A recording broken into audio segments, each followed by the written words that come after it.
Bonjour à tous, très content d'être avec vous à chaque fois. Vous le savez bien, hein, je suis habitué à cette maison, à cet espace. Et aujourd'hui, j'ai le bonheur et le plaisir d'engager une discussion. Non, pardon.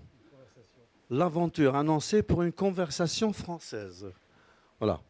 C'est le mot que préfère Pierre Assouline. C'est écrit dans son livre. Donc, nous allons entamer cette conversation avec Pierre Assouline. Je pense que vous le connaissez tous. Hein.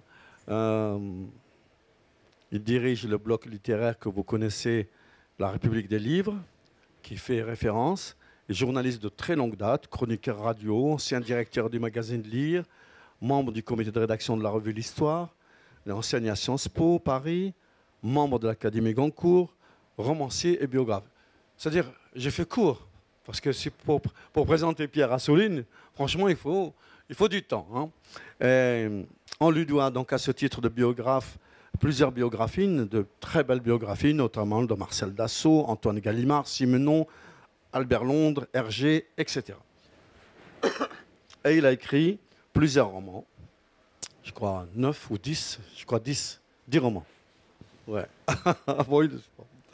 10 romans, des enquêtes, des documents, distingués par de nombreux prix, notamment le prix Essai de l'Académie française pour la biographie d'Albert Londres, le prix Huizeau et le prix Lys Goncourt choix polonais pour La Cliente, le prix Prince Pierre de Monaco pour Les Vides Job. Si je fais la même chose des prix, on va y rester 10 minutes, un quart d'heure. Autant vous dire que c'est vraiment une joie de le recevoir et de converser avec lui. Et il vient de publier le dictionnaire amoureux des écrivains et de la littérature. Vous avez vu, c'est costaud et c'est un dictionnaire. On va voir s'il est amoureux. Donc on entame cette conversation, et cette aventure. Alors, je commence par quelque chose qui m'a étonné tout de suite, mais que vous expliquez. L'expression qui ouvre le dictionnaire, je hais les livres. C'est une boutade. Mais bien évidemment. Je ne vais pas venir ici pour dire je hais les livres. Ils vont me jeter. Non, mais il y avait une raison. Hein. Oui. Pardon. Il y avait une raison, c'est que parfois je hais les livres, c'est quand je déménage. Mais comme tout le monde. Hein. Mais peut-être plus que tout le monde, puisque j'ai la chance, c'est un privilège, j'en connais depuis très longtemps, de recevoir en moyenne une 60aine de livres par semaine. Mais c'est que de la littérature générale. Quand je dis que, c'est une restriction, c'est-à-dire de temps en temps, j'aimerais bien recevoir des livres sur la cuisine ou le jardinage. Jamais. Jamais, jamais, jamais. Alors, je changerais bien quelques livres, je ne dirais pas lesquels, de littérature générale contre des livres de recettes. Mais bon. Et donc, au moment du déménagement, c'était un problème parce que, voilà, on est envahi, ça finit jamais, etc. Mais enfin, c'est une plainte d'enfant gâté que j'ai là, quand je dis que j'ai les livres. Mais il vous a lancé un appel, envoyez-lui des livres de cuisine. Oui, mais ce n'est pas des éditeurs ici, donc... non, mais c'est des amis. Ce serait plutôt à moi de leur donner des livres. Enfin, en principe, ça se vend, hein, les livres, ou ça se vole. Mais je vous coupe, hein, mais j'ai beaucoup de mal à donner les livres. Non pas que je ne veuille pas les donner, c'est que les gens n'en veulent pas. Je m'explique. Comme beaucoup de gens, j'ai fait, comme m'avait appris Bernard Pivot, du temps d'apostrophe, il en recevait 10 fois plus. Hein. Lui, dans son immeuble, il fait une grande caisse et il met les livres. Et les gens de l'immeuble se servent. En général, on me demande toujours son adresse ou la mienne. Moi, je fais ça dans mon immeuble et les gens se servent. Mais évidemment, il y en a encore trop. Donc, je donne aussi à des bibliothèques, à des bibliothèques de prison, etc. Mais il en reste encore beaucoup. Or, j'ai toujours sur moi 1 ou 2 livres. Là, j'en ai qu'un, mais j'en ai en général 2 au cas où l'autre ne me plairait pas. Dans Paris, parce que je prends les transports en commun toute la journée, beaucoup. Métro et autobus, toute la journée. Et donc, s'il y en a un qui ne me plaît pas, j'en ai un autre. Et en général, une fois que je l'ai lu, je le laisse sur la banquette pour que ça profite à quelqu'un. Or, je n'y arrive pas parce que 9 fois sur 10, et pourtant c'est des Parisiens, mais quand même, 9 fois sur 10, dans le métro, on me dit « Monsieur, vous avez oublié votre livre ». Et, et le pire, c'est qu'il y en a qui me poursuivent sur le quai en me disant « Monsieur, vous avez oublié votre livre » quand je laisse un livre sur le quai. Et donc, j'arrive pas à... Et quand je leur dis « Mais c'est pour vous, prenez-le », ils me prennent pour un idiot. Alors, je suis tombé. Bon, je vais prendre l'adresse de Pierre pour aller récupérer des livres. Moi, j'ai déjà volé des livres, pour être honnête. Ouais, franchement, j'ai volé des livres à la librairie quand j'étais enfant. Voilà. Et donc, bon... Je ne sais pas si ça a appelé. Oui, c'est vrai. Si. Le libraire, c'était Martinez, qui a compris un jour, je sortais, il m'a dit « Petit, quand tu l'auras lu, tu le ramènes. » Du coup, je lui ai ramené tous les autres. Bien. Alors, on dit de vous, bien sûr, vous nous le confirmez, vous lisez tout le temps. Mais on dit aussi que vous écrivez trop. Mais qu'est-ce que ça veut dire écrire trop ? Moi, je le dis moi-même en forme de boutade, mais quand on dit trop, c'est qu'il y aurait un critère. Et il n'y a pas de critère. C'est comme quand les gens qui disent ah, c'est écrit trop vite. Mais qu'est-ce qu'ils en savent, les gens ? Il y a des écrivains qui écrivent très rapidement. Par exemple, Paul Morand écrivait très très vite. C'était un homme pressé au sens propre du terme. Il écrivait très vite. Vous aviez Frédéric Dard qui publiait 400 Antonio par an. Georges Simenon, qui est un maître, qui publiait 4 ou 5 romans par an. Puis vous en avez d'autres qui en publient un tous les 5 ans. Et alors ? Qu'est-ce que ça veut dire ? Est-ce que ça porte jugement sur la qualité ? Pas une seule fois. Vous pouvez passer 10 ans. Un jour, mon éditeur m'a dit « Si je te donne 10 ans pour écrire ton prochain livre ?» Et je lui ai dit dans ce cas-là, je te le rendrai au bout de 15 ans et il sera mauvais. Parce que moi, j'ai besoin d'écrire beaucoup et de manière... sous la pression. Il y en a d'autres qui n'ont pas besoin de pression. Chacun écrit à son rythme. Ça n'a aucune importance. Ce qui compte, c'est le livre à l'arrivée. De toute façon, pour notre plus grande satisfaction, écrivez toujours, c'est formidable. Vous citez, il y a une grande part de modestie que je ressens chez vous, parce que vous citez Borges. Pour la modestie, je crains personne. Mais c'est vrai. C'est pas de moi, hein, mais c'est pas grave. Mais c'est vrai. Alors, la citation de Borges, que d'autres se targuent des pages qu'ils ont écrites, moi je suis fier de celles que j'ai lues. Mais pourtant, vous écrivez, vous êtes lu, vous avez des lecteurs qui vous suivent, vous êtes distingués. Pourquoi ne pas se targuer de ce qu'on fait aussi ? Parce que déjà, le fait d'écrire des romans est un acte extrêmement prétentieux. Pour qui que ce soit, les gens ne se rendent pas compte. Un romancier, c'est quoi ? C'est quelqu'un qui se met en concurrence directement avec Dieu, puisqu'il crée des personnages, il donne vie à des personnages et il leur retire la vie. Il a droit de vie et de mort sur ces personnages. Mais à part Dieu, qui a ce droit-là ? Donc, c'est extrêmement prétentieux d'une part de faire ça. D'autre part, il crée un monde, il crée un univers à lui. C'est quand même... Il faut une certaine estime de soi pour créer un monde et avoir envie de le communiquer aux autres. Si encore on le gardait pour soi, quelqu'un qui fait de la peinture pour lui-même, qui garde ses tableaux pour lui et chez lui, à la limite, voilà, tout va bien. Dès lors qu'il les expose, c'est qu'il veut les communiquer, il veut faire part de son imaginaire, eh bien, c'est quand même un acte qui n'est pas un acte d'une grande humilité. Donc, de temps en temps, rappeler les créateurs, parce que ce sont tous des artistes, les créateurs, à une certaine humilité, ça ne fait pas de mal. Depuis toujours, on interroge la littérature. Qu'est-ce qu'elle est ? Que peut-elle faire ? Que peut-elle être ? Vous le savez bien. Et là, récemment, il y a une discussion, disons, pour ne pas dire une polémique, sur, par exemple, Philippe Villain pense qu'elle manque d'idéal. Pierre Jourde dit qu'elle n'a pas d'estomac. Et justement, dans le dictionnaire, page 327, vous citez Gracq, Julien Gracq, et vous parlez de ce livre, ce qui a été, je crois, publié en 1948, La littérature à l'estomac. Vous dites, n'a pas pris une ride. C'est-à-dire que là, vous posez le pied dans le plat dans la question de la littérature, quoi. C'était lui qui a posé les pieds dans le plat. C'était au début des années 50. C'était un article, en fait. Mais un long article de revue, pour la revue Empédocle, intitulé « La littérature à l'estomac ». Et qu'est-ce qu'il disait en des termes très simples, mais très polémiques, auxquels on ne pense pas, quand on lit Julien Gracq, on ne pense pas qu'il pouvait être polémiste, pamphlétaire, assez engagé. Il était professeur d'histoire géo au lycée Claude Bernard. Et il disait, la littérature à l'estomac, c'est quoi? C'est qu'il y aura toujours des gens, deux catégories de gens, des écrivains qui ont une audience et des écrivains qui ont un public. Maintenant, on dit il y a des écrivains, il y a des auteurs. On est même prudent, on dit il y a des gens qui signent des livres et il y a des gens qui les écrivent. Il y a une formule de Régis Debray que j'aime bien, parce qu'il aime bien les formules un peu saillantes comme ça. Régis Debray dit, il y a deux catégories de livres, ceux qui sont faits pour être lus et ceux qui sont faits pour être là. Alors bon, c'est un peu à sa façon. Hein. Moi, je suis très proche de Julien Gracq parce que je trouve que son pamphlet, qui a donc plus que 50 ans, est un pamphlet qui n'a pas pris une ride dans la mesure où tout ce qu'il dit, vous pouvez l'appliquer comme une grille de lecture à la vie littéraire d'aujourd'hui, ça marche. Il y a les noms qui ont changé.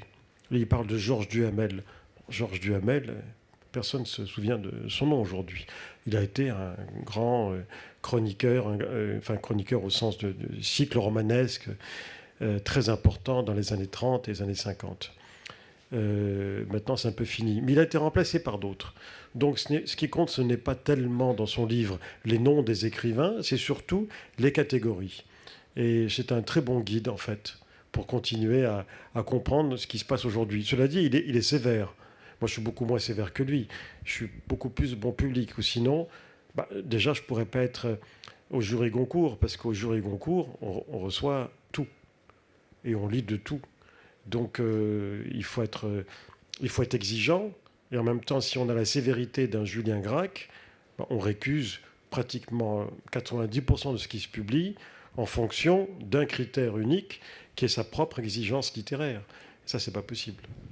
Alors, c'est vrai que Gracq était très sévère, mais vous parlez de cette exigence aussi.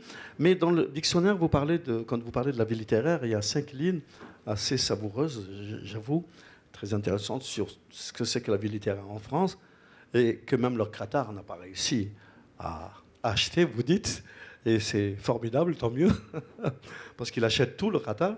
Hein, donc, je veux dire par là, cette vie littéraire, quand vous en parlez, même si rapidement, mais avec bienveillance. Mais même avec un peu d'affection, parce que je vis dedans depuis longtemps. Disons que la vie littéraire française fait partie de l'exception culturelle française. C'est quoi l'exception culturelle, hein? C'est pas un label, c'est qu'est-ce qu'il y a dedans?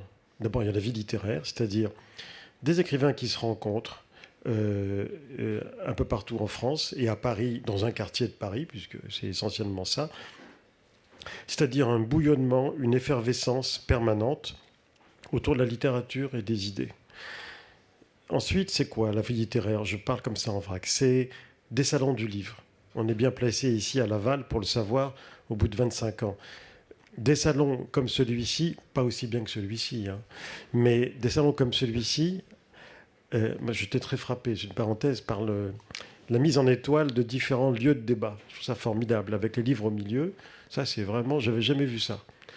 Ouais, c'est très très bien. Il faut l'exporter au Qatar. Par exemple. Oui, par exemple. Ça rapportera beaucoup d'argent au festival. Bon, il y a 2000 salons du livre. Il n'y a pas un village en France qui n'a pas son salon du livre. Maintenant, bientôt, on va créer des salons du livre dans un désert rural et on construira un village à côté pour dire c'est le salon de... c'est incroyable cette floraison, mais c'est formidable. Les prix littéraires, il y a 2000 prix littéraires en France. 2000. Vous imaginez? C'est très bien. Moi, je trouve ça parfait qu'il y ait des prix littéraires, que des villes, des festivals, des collectivités, des sociétés décernent des prix littéraires à des écrivains. Le prix du livre, le prix unique du livre, c'est une spécialité française. C'est l'exception culturelle française. Et c'est une invention tellement extraordinaire qu'elle s'exporte. Alors, il y a des pays qui ont voté. Alors, certains n'ont pas accepté. La Suisse, par exemple. Moi, je me suis battu, parce que j'aime beaucoup la Suisse, pour aider mes amis suisses, et les libraires notamment. Il y a eu une votation. Eh bien, malheureusement, la Suisse romande a voté pour, mais la Suisse alémanique, qui est plus nombreuse, a voté contre, pour des raisons presque évidentes. Et donc, ils n'ont pas le prix unique du livre. Résultat, tous les Suisses qui habitent à la frontière franco-suisse n'achètent les livres que dans des librairies à Annecy et donc de l'autre côté de la frontière. Parce que c'est beaucoup moins cher.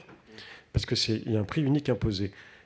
Je rappelle à cette occasion que on dit toujours c'est la loi langue. J'ai eu un débat au Festival du livre de Nancy il y a quelques années avec Jacques Lang sur ça. Et alors moi-même, on débattait et je parlais de la loi langue sur le prix unique du livre. Et il a eu cette modestie, c'est assez rare chez lui, hein, donc il faut le signaler. Il a eu cet accès soudain, mais rare, de modestie. Il a dit non, je vous reprends. Il faut dire la loi Langue-Lindon. Je dis pourquoi ? Il me dit parce que c'est Jérôme Lindon, le patron des éditions de Minuit, qui est venu me voir un jour en me disant si on ne fait pas un prix unique du livre, vous allez voir que les mastodontes de la distribution, la FNAC et les autres, vont tout bouffer et ça va tuer les petits libraires. Donc il faut impérativement. Et Lang a eu le génie de pousser cette loi et que Mitterrand, grand lecteur, a poussé. Sans ça, il y a beaucoup de petits libraires, même de moyens libraires, qui auraient disparu.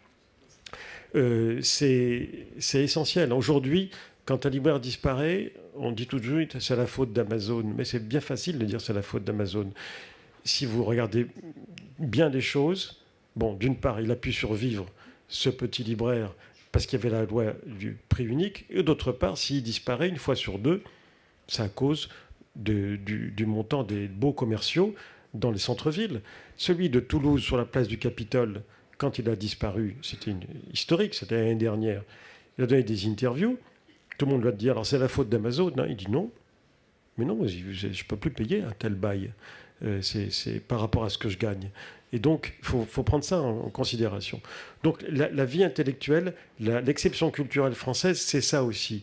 C'est aussi le fait que, dans ce pays, une fois par an, le premier mardi du mois de novembre, quoi qu'il arrive dans le monde, des révolutions, des émeutes, des guerres, à 13h, le journal télévisé ouvre avec la seule information nationale qui intéresse tout le monde, la remise du prix Goncourt.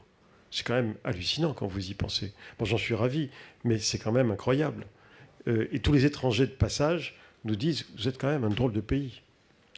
Et c'est aussi France Culture, l'exception culturelle française, qui est une merveille. Pas parce que j'y travaille depuis très longtemps. Je veux dire, moi, j'admire cette chaîne de radio. Je l'admire. Écoutez, même la nuit, quand vous avez des insomnies, les archives de France Culture, c'est extraordinaire ce qu'on diffuse. Vous avez des entretiens avec les plus grands écrivains, avec André Breton, Julien Green, André Gide, Jean Genet, avec tous ces gens-là. Vous mettez la nuit, parce que c'est la nuit, c'est les rediffusions. Et je ne parle pas du jour. Le jour, c'est en direct. Vous avez des émissions passionnantes à n'importe quelle heure du jour ou de la nuit. France Culture, France Musique. Donc c'est ça l'exception culturelle française. Pourvu que ça dure. Et j'insiste pour dire, pourvu que ça dure d'ici le deuxième tour des élections. Parce que, l'air de rien, regardez ce que deviennent les bibliothèques, comment elles sont gérées, je veux dire du contenu, dans des villes, pardonnez-moi de faire une introduction politique, dans des villes tenues par le Front National. Et vous verrez ce qui nous attend. Donc, pensez-y. Merci. Alors, la vie littéraire française, hein, donc, moi j'insiste, c'est important que le Qatar n'a pas réussi à acheter, c'est important pour moi, hein. C'est très important. Vous citez ce qu'il y a là-dedans, mais il y a aussi les blogs littéraires, et vous n'en parlez pas beaucoup dans le dictionnaire, c'est peut-être pas le sujet, mais enfin ça fait partie. Vous poussez la modestie jusqu'à mettre 3 lignes sur votre blog littéraire, qui est quand même une référence, qui est parmi les premiers. Je ne vais pas parler de mon blog, mais il n'y a pas beaucoup de blogs littéraires, en fait. Oui, vous savez. Quelques-uns, oui, c'est vrai. Il y en a quelques-uns pour une bonne raison, c'est que c'est beaucoup de travail. Et que les écrivains, je connais des écrivains qui se sont lancés là-dedans au début des blogs et qui m'ont dit, et qui ont arrêté au bout de 3 mois. Parce qu'un blog, s'il n'est pas vivant, eh ben, c'est tout bête, il beurre. C'est-à-dire que les gens vont sur un blog, s'il n'y a pas très régulièrement des nouveaux articles, ils ne reviennent plus. Donc il faut qu'ils soient vivants. Eh bien, écrire des articles tous les 2-3 jours, c'est beaucoup de travail. Et donc la plupart renoncent et abandonnent. Cela dit, alors je vais vous faire une confidence, ça ne sort pas de nous, mais moi, ça fait 12 ans que je fais ce blog, 13 ans. C'est 24 heures sur 24, 365 jours par an. C'est ce que j'ai choisi. Donc je n'arrête jamais. Jamais. C'est pour ça qu'il a un certain succès, c'est parce que les gens savent qu'il est vivant. C'est un des rares. Avant-hier soir, j'ai le dîner de promotion de mes étudiants à Sciences Po. Ils ont 18 ans. Hein. Certains ne sont pas en âge de voter. Et on a terminé l'année, donc ils m'ont invité à dîner. Et on parlait, et puis alors je leur ai dit, alors, vous, sur Internet, qu'est-ce que vous préférez? Les blogs, Twitter, etc. Et alors ils m'ont dit, bon, nous, faites pas d'illusions. Notre génération, c'est Facebook. Et puis le reste, c'est terminé. C'est Facebook. J'ai dit, d'accord. J'ai dit, Twitter. Ouais, Twitter, il y a des choses pas mal, on s'informe, mais c'est moins... Ouais. Je dis, mais vous avez oublié les blogs? Ils m'ont dit, mais attendez, le blog, c'est complètement has-been. C'est terminé. C'est pour les vieux comme vous, les blogs. Et donc, ça m'a fichu un coup, hein, quand même. Donc, je n'ai pas renoncé pour autant, mais je me suis rendu compte que c'est quand même générationnel. Et là, j'ai bien regardé les commentaires. Il y a des commentaires tout le temps. Hein. C'est quand même des commentaires de profs, ou d'anciens profs, ou de retraités, etc., ou d'écrivains. Les étudiants sont rares et les lycéens sont inexistants. Les seules fois où des jeunes, ce qu'on appelle des jeunes, viennent commenter sur mon blog, c'est quand je touche à un sujet comme le web, je parle du web, l'informatique, le web, l'Internet, le transhumanisme, Welbeck, ou alors oui, ou un sujet comme ça un peu transversal, mais qui n'a rien de strictement littéraire ou culturel. C'est le seul moment où des jeunes... Ou alors Bob Dylan. Bob Dylan. Passons. Voilà. Mais donc, c'est quelque chose à prendre en compte. Vous allez ouvrir une page Facebook maintenant? Non, mais j'ai une page Facebook. Ah, d'accord, très bien. Non, c'est-à-dire qu'elle est sur mon blog, mais j'y vais jamais sur Facebook. J'ai suffisamment d'amis pour m'en faire d'autres, j'ai pas besoin. Et je ne suis pas quelqu'un qui va... Je ne vais pas mettre mes photos, des photos de moi sur Facebook. Enfin, j'en vois pas d'utilité. Donc, quand je vais sur Facebook pour écrire quelque chose, c'est pour donner une information littéraire sur les écrivains. Je parle des autres, je parle pas de moi. Mais donc, je suis pas je suis ni croyant ni pratiquant, s'agissant de Facebook. Moi non plus. Alors on va parler du dictionnaire, ce dictionnaire qui est remarquable. En tout cas, pour moi, j'apprends beaucoup de choses sur beaucoup d'écrivains. Vous dites que c'est subjectif, bien entendu, ce n'est pas exhaustif, bien entendu, mais quand même, il y a énormément d'écrivains qui sont ici, mais pas seulement. Alors, est-ce que c'est vraiment tous ces écrivains, vous les aimez, vous les appréciez? Il y en a que j'aime un peu moins. C'est un dictionnaire amoureux. Tout le monde connaît la formule dictionnaire amoureux, qui est une superbe collection, vraiment très très bien faite. Et donc la formule, ça permet de mettre ce qu'on veut dedans. C'est très subjectif, c'est arbitraire, c'est... bon. De temps en temps, je me lâche et je suis un peu beaucoup moins amoureux. Par exemple, je reconnais, mais il y a des raisons à ça. Umberto Eco. Bon, c'est un des rares billets, enfin des rares entrées qu'on m'a reproché en me disant « Ah là là, vous n'êtes pas amoureux là ». Et ben oui. Mais il y a des raisons. La première, c'est que, bon, Umberto Eco, c'était un éminent linguiste, un intellectuel remarquable, italien, à qui est arrivé un grand malheur. Il a écrit un roman historique et c'est devenu un best-seller interplanétaire. Bon, tant mieux. Moi, j'avais beaucoup aimé ce roman. Le nom de la rose, j'avais trouvé ça prenant, intelligent, passionnant. Je me disais, à la fin, vu le succès qu'a eu le livre, je me suis dit, il y a un truc qui cloche quand même avec ce type, c'est que la résolution de l'énigme, dans la dernière page, elle est en latin non traduit. C'est-à-dire qu'il y a des millions de gens qui lisent le latin aujourd'hui. Allons, ça me paraissait curieux, déjà. Et puis après, il a écrit d'autres livres. J'en ai lu plusieurs, Le Pendule de Foucault, Le Cimetière de Prague. Je trouvais ça de moins en moins bon, de moins en moins intéressant. Mais le succès était toujours là. Et quand j'en parlais aux gens, aux lecteurs, parce que je parle énormément aux lecteurs de partout, hein, en librairie ou ailleurs, les gens me disaient, ah oui, c'est un peu lourd, c'est pas terrible, c'est parfois obscur, on comprend pas. Je dis, mais pourquoi continuez-vous de lire? Ah ben oui, mais quand même, le don de la rose. Bon. Et donc, je trouvais que c'était un écrivain surestimé. Et il se trouve qu'au moment où j'écrivais ce livre, j'écrivais donc cette notule sur Umberto Eco, écrivain surestimé, il meurt. Et là, ça a été un hommage interplanétaire, à nouveau. J'ai regardé la presse française, italienne, anglaise, américaine. C'était, je veux dire, ils faisaient la une des journaux. On a l'impression que, je ne sais pas, moi, que j'avais donné d'autres exemples, mais j'ai jamais vu un écrivain traité comme ça. C'est comme si c'était comment dire, un patrimoine national ou international qui disparaissait. Non, c'était trop. Là, je me suis dit, c'est pas possible, c'est trop. Et c'est pour ça que j'étais un peu vif.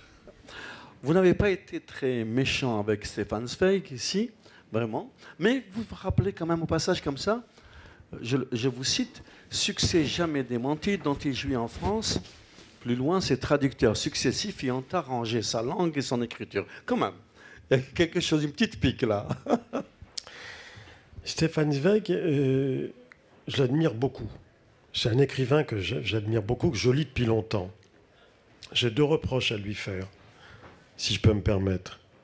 Le premier, c'est un reproche à l'homme, et il y a eu un film tout récemment sur Zweig que je trouvais très intéressant, très bien fait. Mon reproche, c'est qu'il n'a rien vu venir.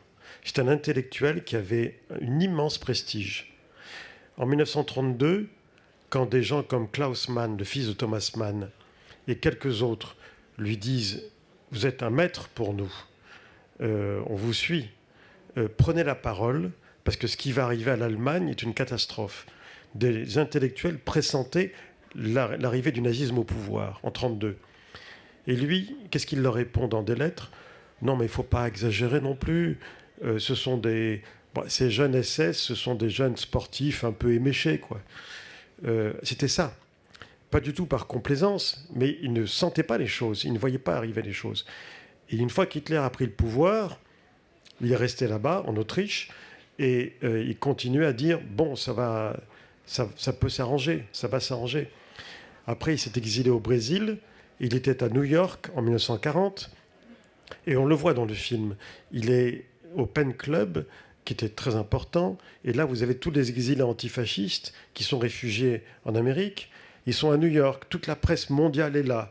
Ils sont à la tribune et ils disent à Zweig, vous êtes à la tribune avec nous. Donc, c'est leur maître. Il faut imaginer, hein, ils vendaient des millions d'exemplaires. Enfin, et ils lui disent, prenez la parole. Prenez la parole. Tous avaient fait des discours enflammés. Et lui dit, non, je préfère pas, parce qu'on ne sait pas trop ce qui peut se passer, etc. Et ça m'a beaucoup déçu. Ça m'a beaucoup déçu parce que on attend autre chose d'un intellectuel engagé qui a du prestige. L'intellectuel a une responsabilité. Et il y a des moments où il ne faut pas se défiler. Ça, c'est sur le plan humain. Sur le plan littéraire, alors je l'apprécie beaucoup. Mais il y a un mystère Zweig. Stefan Zweig a un succès qui ne s'est jamais démenti en France. Aussi en Espagne, aussi en Italie, mais en France, c'est incroyable. Aujourd'hui encore, il est best-seller. Ça ne s'est jamais arrêté. Et vous savez quel est le pays où Zweig est méprisé et se vend très peu? C'est l'Allemagne et l'Autriche. C'est-à-dire son pays, c'est-à-dire sa langue. Pourquoi? Alors, je me suis intéressé à la question, j'ai posé des questions à des tas de gens qui travaillent là-dessus. Et alors, ce qui apparaît, c'est que en Allemagne et en Autriche, il est considéré comme un écrivain secondaire, car, disent-ils, sa langue est pauvre, à côté de gens comme Thomas Mann, Arthur Schnitzler ou Joseph Roth. Joseph Roth, c'est La crypte des Capucins, c'est comment ça s'appelle, ce livre magnifique, La marche de Radetzky. Et ce sont des livres comme ça, qui sont d'une langue en allemand extraordinaire. Eh bien, la langue de Zweig, elle est pauvre à côté. Alors je leur dis, mais comment vous expliquez qu'en France... Et là, je suis allé assister un jour à Normal Sup à un colloque de traducteurs sur Zweig, menée par Jean-Pierre Lefebvre, qui est un très grand germaniste. Et là, ils ont expliqué, ils ont raconté, ils ont argumenté pour montrer que, en France surtout, mais aussi en Espagne et en Italie, les traducteurs de Zweig ont embelli sa langue. Conscients de la pauvreté de son lexique et de son style, qui n'est pas médiocre, mais qui n'est pas flamboyant comme celui d'un Thomas Mann, ils l'ont embelli. Alors, vous allez me dire peut-être que les traducteurs se sont un peu trop... Ben non, je pense qu'ils ont raison. Mais c'est comme ça, c'est pas... Mais ça explique une partie du succès de Zweig en France. Dans le dictionnaire, alors, je continue, vous me donnez l'occasion de Zweig de passer à Céline, puisque vous citez beaucoup d'écrivains, c'est Céline et Proust. Et cette discussion qu'il y a toujours eu sur les Céliniens, les Proustiens. Et donc, en plus, quand vous parlez de Céline, vous tapez sur les contempteurs de Céline en disant que ouais, c'est trop facile. Non, moi je suis célinien, je le dis. Je suis proustien et célinien. On peut aimer les deux. Hein. Je m'inscris toujours en faux contre un esprit très français qui est un esprit binaire, qui consiste à dire vous aimez Céline ou vous aimez Proust ? C'est Rousseau ou Voltaire ? C'est le PSG ou Monaco ? C'est les Beatles ou les Rolling Stones ? On ne peut pas aimer les deux, mais moi j'aime les deux. Je veux dire que Rousseau et Voltaire, je prends le meilleur des deux. Et j'aime les deux. Et les Rolling Stones, j'étais fan, et les Beatles aussi. On peut aimer les deux. Pourquoi toujours exclure ? Mais ça, c'est l'esprit très français. Les amateurs des Rolling Stones ne comprennent pas qu'on puisse aimer les Beatles aussi. Bon, mais moi j'aime les... Il se trouve que j'admire Proust et que j'admire Céline, alors qu'ils sont à l'opposé l'un de l'autre. Même si, dans une lettre, Céline reconnaît que malgré tout, il a beaucoup d'admiration pour Proust. Malgré, alors là, je suis une litanie de reproches, d'insultes que je vous passe parce que nous sommes à une heure à laquelle tous les enfants ne sont pas couchés. Mais bon, il conclut en disant « mais quel admirable écrivain », etc. Donc oui, moi je suis... alors s'agissant de Céline, oui, je suis célinien, même si je n'ai aucune estime pour l'homme. L'homme Céline, bien sûr. Enfin, bien sûr, non, on peut l'aimer. Moi, je n'ai pas d'estime pour ce qu'il a été. Et j'ai une admiration absolue pour l'écrivain qui a bousculé la langue française, qui a bousculé l'imaginaire et qui a fait ce que personne n'a fait. Des gens comme lui, dans l'histoire littéraire, vous en avez peut-être 2 ou 3 par siècle, maximum. Vous avez Céline, vous avez Joyce, vous avez des gens comme ça, mais c'est l'exception. Il ne faut pas se faire d'illusions. Hein. En histoire littéraire, des écrivains qui changent quelque chose, il y en a 1 ou 2 par siècle, pas plus. Le reste, les écoles autoproclamées, écoles, et tout ça, c'est bien, ça fait du bruit, mais ça va pas très loin. Alors, énormément d'écrivains, par exemple Nicolas Bouvier et tout, mais vous nous faites découvrir aussi, mais honnêtement, que je ne connaissais pas, Kenzaburo, l'écrivain japonais. Oui, Kenzaburo Oe. Oui. Il a quand même eu le prix Nobel. Bon, en même temps, les Japonais ne sont pas très très lus en France. C'était le but de ce livre. J'avais dit à l'éditeur, quand il me l'a demandé, je lui ai dit, vous savez, peut-être qu'il y aura 5 lignes sur Montaigne et 5 pages sur Antoine Blondin. Il me dit, pourquoi pas ? Je dis, écoutez, on verra. Et c'est ce qui s'est passé, en fait. J'ai laissé faire ma propre subjectivité. Parce que sur Montaigne, évidemment, j'admire les essais de Montaigne, mais j'ai rien à dire dessus, de spécial ou d'original. Sur Blondin, je l'admire pas de la même manière, mais j'ai des choses à dire puisque je l'ai bien connu, puisque je peux rajouter quelque chose et que voilà, ça m'apporte. Et j'ai truffé la plupart des entrées sur les écrivains de mes rencontres avec les écrivains, que ce soit des gens comme Antoine Blondin, Georges Simenon, John le Carré, Anthony Burgess, Graham Greene ou Patrick Modiano, sont des gens que j'ai eu la chance de connaître plus ou moins bien. Et donc, quand on connaît un écrivain, ça apporte quelque chose en plus à notre intelligence ou à notre lecture de l'œuvre. Bien sûr, l'œuvre, elle tient toute seule. Hein. Un livre, on le lit sans... On peut même ne rien savoir de Proust, ça n'a aucune importance. Et pour apprécier La recherche du temps perdu. Mais si en plus on sait des choses sur lui, ça enrichit peut-être notre intelligence de l'œuvre, et en tout cas notre plaisir, ou la saveur qu'on tire de son livre. Mais le livre se défend tout seul. Et je le dis alors que je suis biographe, on n'a pas besoin de la biographie. Même si on ne sait rien de Simenon, mais rien du tout de lui, on peut apprécier ses livres et on peut être bouleversé, touché par ses livres. C'est ça qui compte. Et dans ce dictionnaire, vous donnez... Pardon, pour en revenir à ce que vous disiez, mon plaisir, c'est de faire connaître des livres auxquels on ne pense pas spontanément, ou des auteurs. Bon, Kenzaburo Oe, par exemple, mais je donne un autre exemple. Mon éditeur, quand il a lu le manuscrit, il m'a dit bon, très bien, vous m'avez fait découvrir quelqu'un que je ne connaissais pas du tout. Emmanuel Bove, B-O-V-E. Je dis B-O-V-E parce que plein de gens ne savent même pas que ça existe. Et c'est normal, c'était un écrivain mineur, inconnu, largement oublié, etc. Il se trouve qu'un jour, j'étais à Bordeaux, et quelqu'un qui est dans une grande librairie, et qui à côté, parallèlement, avait monté une petite maison d'édition qui s'appelle L'Arbre Vengeur, me dit « Tenez, lisez ça, d'Emmanuel Bove, ça s'appelle Mes Amis, je viens de l'éditer. » Et j'avais lu Emmanuel Bove, mais ça je ne connaissais pas, Mes Amis, qui est un livre merveilleux sur ses amis. Mais merveilleux. Et donc j'ai fait une entrée là-dessus. Et mon éditeur m'a dit « Je vous ai lu, j'ai couru à la librairie, j'ai acheté Mes Amis. » Et le lendemain, après l'avoir lu, je suis retourné à la librairie, j'ai acheté 10 exemplaires.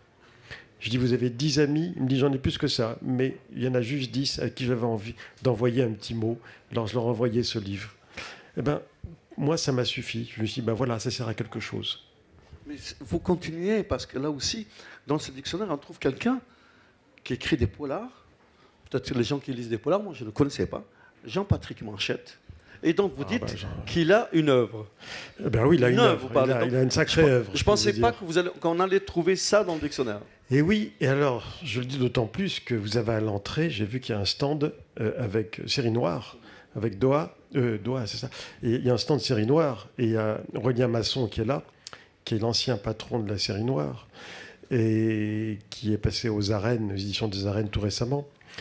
Il fut un temps, alors je dirais, quand j'étais jeune, voilà, où la série noire, il y avait des auteurs français qui avaient beaucoup lu les Américains, comme Raymond Chandler, Dashiell Hammett et tout ça, et qui ont écrit des polars très inspirés par cette école américaine, mais qui ont fait des polars très français. À la fois polar, série noire, dans la série noire, et en même temps très politiques, et parfois très sociaux. Et il y en avait deux que j'aimais particulièrement quand il publiait des nouveaux livres, j'en ratais jamais. Il y en avait un qui était de gauche, c'était Jean-Patrick Manchette, Le Petit Bleu de la côte ouest, La position du tireur couché, Berry Blues, enfin bon. Et puis l'autre, il était de droite, peut-être même d'extrême droite, il signait ADG, 3 lettres, ADG, parce que son vrai nom, c'était Alain Fournier. Et quand on s'appelle Alain Fournier, bon, c'est un peu difficile, après le Grand Maulne, d'écrire en littérature. Ce qui était formidable, c'est que sous le pseudonyme de ADG, il avait publié entre autres un polar intitulé Le Grand Môme. Ah, ça c'était... Voilà. Et c'était... Bon, et voilà, il y avait les deux, là, gauche et droite. Et c'était... Bon, il faudrait que vous en lisiez un. Allez. Avec plaisir, oui. Hein, lisez Promis, un, promis. et vous verrez, c'est... Je ne suis pas très polar, mais j'irai. J'ai lu quelques-uns, mais bon. Oui, mais ce n'est pas que du polar. Ça va au-delà. Vous savez, moi, je me bats contre les étiquettes. Par exemple, chaque fois qu'on dit que Graham Greene, à supposer qu'on parle encore de lui, alors que c'est un immense écrivain oublié, et quand on dit qu'il est écrivain catholique, comme Mauriac, je réponds toujours avec ce qu'eux-mêmes disaient. Je ne suis pas un écrivain catholique, je suis un écrivain et je suis catholique. Parce que l'étiquette écrivain catholique, c'est une chape de plomb qu'on leur mettait. De même, vous avez John le Carré, qui est un immense écrivain. On en fait un écrivain d'espionnage. Non. Évidemment, il a écrit des romans d'espionnage. D'abord, mais il n'a pas écrit que ça. Et puis surtout, il y a des romans où il y a très peu d'espionnage. Et puis surtout, il a dépassé ça. Ce qui est au centre de ses romans, c'est le secret. C'est la notion de secret. Il écrit autour du secret. Alors, il y a de l'espionnage, mais il n'y a pas que ça. C'est avant tout un grand écrivain. Barre, point barre, si je puis dire. Et puis, dans ce dictionnaire, donc énormément d'écrivains, mais Mahmoud Darwish. Mahmoud Darwish, le poète et palestinien, de vous raconter une blessure, une vraie blessure qu'il a connue personnellement en tant que poète. Le problème de Mahmoud Darwish, que j'admirais beaucoup, qui est mort maintenant, mais qui vivait à Paris, poète palestinien, c'est qu'il a été engagé du côté du Fatah autrefois. Il a été dans la résistance palestinienne. Il a écrit aussi des grands poèmes engagés politiquement, mais pas que ça. Mais puis il y a eu un moment où il a abandonné toute responsabilité politique. Et il a dit, moi je me retire de tout ça, je préfère me consacrer à mon œuvre poétique en général et pas à de la poésie engagée. Et le problème, c'est qu'on continuait à en faire, parce qu'il était le héros de son peuple, à en faire un porte-parole politique presque à son détriment et parfois à son insu. Donc il était tiraillé entre tout ça. Il ne pouvait pas non plus trop désavouer et en même temps, ça le... Bon, il y a d'autres écrivains qui ont souffert de ça. La poésie d'Aragon, qui est beaucoup moins engagée que ça, beaucoup moins engagée que ses romans, a souffert de l'étiquette d'écrivain du Parti communiste. C'est énormément de choses à dire sur ce dictionnaire, sur le travail de Pierre Assouline, mais peut-être nous arrivons bientôt vers la fin. Peut-être des questions du public pour Pierre Assouline. Profitez de sa présence si vous avez une ou deux questions. Moi, je peux vous dire que régulièrement, des gens que je rencontre, des écrivains, ce que j'aime dans ces rencontres-là, ou dans des conversations entre amis, c'est qu'on me fasse découvrir des livres. Moi, je n'arrête pas de faire découvrir des livres aux autres. C'est normal, puisque je suis journaliste littéraire, parfois critique, et que c'est mon rôle. Donc, et puis c'est ce que j'aime. Mais on m'en fait découvrir. Là, j'ai vu tout à l'heure mon camarade Jean Rouault, qui passait par là, et il m'a fait redécouvrir un livre. On a fait un débat ensemble il y a 7-8 ans à Haïfa, avec Étonnant Voyageur, et il a tellement bien parlé d'un livre que j'avais lu autrefois quand j'étais plus jeune et que je n'avais jamais repris depuis, qui est L'ère du soupçon de Nathalie Sarraute. Et après notre débat, j'ai couru reprendre ce livre dans la bibliothèque, je l'ai relu, et c'est un livre que je relis régulièrement grâce à lui. Et je me suis rendu compte d'une chose que je savais, mais bon, c'est que quand on lit un livre ou qu'on voit un film à 20 ans, quand on le reprend à 30 ans, c'est plus le même livre. Mais quand on le reprend à 40, c'est encore plus le même livre. J'ai compris ça à 20 ans. Tout le monde me disait, t'as pas vu Citizen Kane? C'est le meilleur film de l'histoire du cinéma mondial. Citizen Kane d'Orson Welles. Alors un jour, je vais dans une salle d'arrêt d'essai. Je veux voir Citizen Kane. J'avais 20 ans, je suis ressorti. J'ai dit à mes copains, je me suis emmerdé. Hein, parce que je trouvais ça pesant, ennuyeux, etc. Je l'ai revu à 30 ans. J'ai trouvé ça remarquable. Et depuis, j'ai un peu plus que 30 ans maintenant, et je le revois régulièrement. Et pour moi, c'est le chef-d'œuvre absolu. Et je continue d'être d'une admiration sans mélange pour cet homme qui avait, quand il a fait Citizen Kane, il avait 25 ans et demi. Je ne sais pas si vous vous rendez compte. 25 ans et demi, il monte un film tout seul et il révolutionne le langage cinématographique. Enfin, c'est incroyable d'avoir fait ça. Incroyable. Ah, madame. Hola, Albert, ¿cómo está? ¿Qué tal?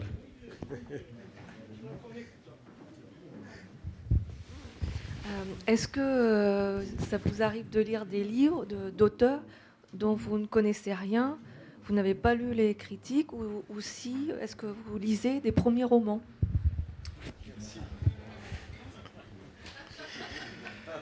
J'en lis d'autant plus. Bon, d'abord, j'en lis tout court, tout le temps, depuis longtemps, parce que les premiers romans font partie de la rentrée littéraire et pas seulement de la rentrée. Il n'y a pas de raison. On ne va pas éliminer des livres parce que c'est des premiers romans, premièrement. Moi, ce qui m'intéresse, c'est que je reçois les livres. Évidemment, quand c'est le livre d'un écrivain dont j'ai lu 10 livres, je ne peux pas mentir. Quand j'ouvre les paquets et que je vois Pierre Michon ou Jean Rouault ou d'autres que je connais, dont j'ai lu les livres, j'ai la curiosité de les regarder tout de suite parce que je les suis. Quand c'est un primo-romancier, terme que j'aime pas beaucoup, hein, je trouve un peu médical, je sais pas pourquoi. Ça ressemble presque à... Je trouve il sonne comme de la pharmacie, enfin je sais pas. On dirait un nom de médicament. Enfin bon, c'est pas grave. Quand on reçoit des premiers romans, le nom ne vous dit rien, le titre non plus, donc c'est plus difficile de faire un choix. Depuis que je suis au Goncourt, depuis 5 ans, non seulement on reçoit des premiers romans pour la rentrée littéraire, mais dans 3 jours, là, on va voter pour le Goncourt du premier roman. Et donc on a lu énormément de premiers romans exprès. Donc au Goncourt, j'en lis encore plus. Et je ne vous cache pas que je suis... voilà, écoutez, quand j'ai lu Les Bienveillantes de Jonathan Little, je ne savais rien de lui, et pour cause. Personne ne savait rien de lui. Et le premier roman, excusez-moi, c'était pas évident, parce qu'il faisait 800 pages. Hein, et il commençait par 100 pages sur les grades dans la Wehrmacht en 1940. C'était pas ce qu'il y a de plus engageant. Et pourtant, je m'y suis jeté à cœur perdu. Et je ne savais pas du tout qui était l'auteur. Je me rappelle qu'il y a 3 ans, parce que pendant l'été, les concours s'écrivent, parce qu'ils ne se voient pas. C'est le seul moment où ils ne se voient pas. On se voit toute l'année, mais en été, on s'écrit. Et pour rien vous cacher, ce n'est pas un secret, début juillet, on a tous reçu un petit mot, enfin, compte rendu de lecture, de Didier Decoing. Et Didier nous a dit, il y a un premier roman, je ne sais pas si vous l'avez lu, qui est extraordinaire, qui s'appelle Ardennes, de Frédéric Verger. Je ne vous cache pas que là où j'étais parti me promener, je n'avais pas emmené ce livre parce que ça ne me disait rien. Je précise, publié par Gallimard. On pourrait dire, ah oui, un petit éditeur, etc. Gallimard. J'avais regardé comme ça ne m'avait rien dit, il faisait 400 pages. Bon, parce qu'il nous a dit ça, moi je me suis précipité à mon retour pour voir ce que c'était. Et c'est un livre qui a été finaliste du Goncourt. Parce qu'il était formidable, ce livre, formidable. Donc, c'est pas évident de s'y retrouver dans les premiers romans, mais c'est pas qu'on tient compte des critiques au Goncourt. C'est qu'il faut pas oublier une chose. Quand nous, on lit, rien n'est paru. Parce qu'on lit entre juin et fin août. Rien n'est paru. Personne ne sait rien des livres. Et la plupart du temps, quand on les met sur la liste le 1er septembre, c'est cette liste qui est indicative pour les autres. Mais nous, les livres nous arrivent, ils ne sont pas précédés par leur légende, par rien du tout. Et les premiers romans, encore plus. Une autre question, peut-être ?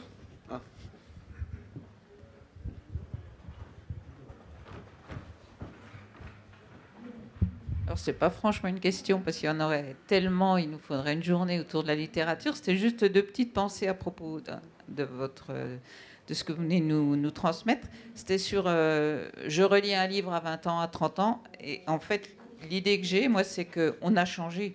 Évidemment, l'écriture n'a pas changé, mais notre éclairage et notre subjectivité a changé. Nous avons mûri, donc nous pouvons lire d'autres choses. Et la deuxième, c'était une petite info sur la circulation des livres. Eh bien, à Laval, moi je suis arrivée il y a bientôt 3 ans à Laval, un des critères qui m'a fait choisir cette ville, quand je suis allée sur le site, c'est qu'il y a un jardin public là, qui est très joli. Nous n'avons pas le métro, nous avons des arbres, des fleurs, et il y a un arbre à livres. Donc il y a un arbre à livres, il y a le tronc, les branches et des petites tablettes. Sur les tablettes, les gens déposent des livres et on peut échanger. Je trouve que c'est une très belle idée. C'est possible dans une ville comme Laval, qui est un petit peu moins nombreuse que Paris, par exemple. Hein, parce qu'à Paris, vous faites ça, ça ne va pas. J'ai laissé des livres sur des bancs publics près de chez moi. Et c'est drôle parce que je garde mon vélo près de chez moi, donc je l'attache à un arceau où il y a des vélos. Et j'ai laissé un livre.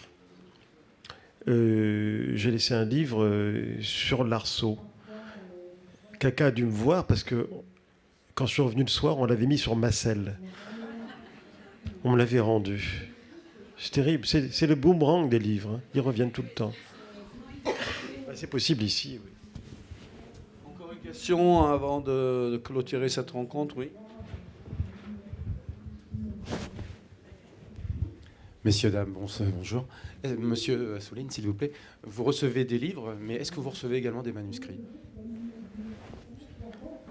Si vous en avez un, monsieur, écoutez, j'en reçois des manuscrits.